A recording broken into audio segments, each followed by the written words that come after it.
Ay, di yung Denver Nuggets at saka Minnesota Timberwolves. So, ah, nakatabla na. Okay? Nakatabla na yung Denver. Nakadalawang sunod na panalo na sila. Which is why they proved themselves to be defending champs. No? Dumipensa sila at talagang sinaga nila, they make shots.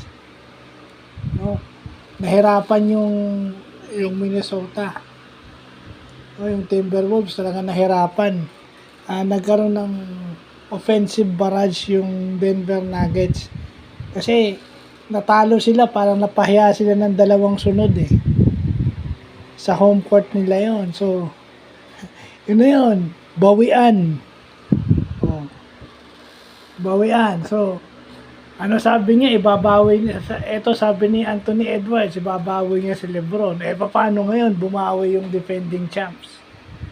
Remember, hindi mo sila matatalo hanggat hindi ka nakakapanalo ng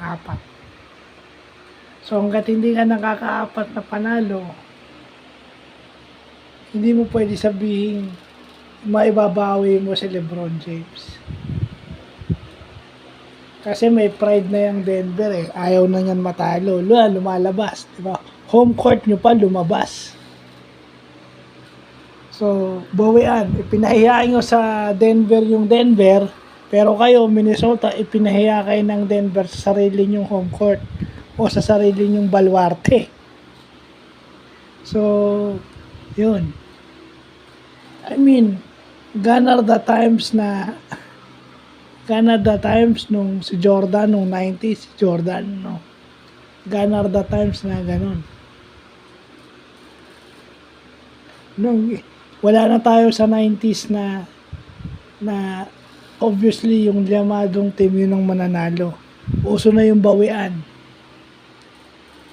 So, 2-2 na yung series na yun ng Denver at saka Minnesota. So, yun lang po.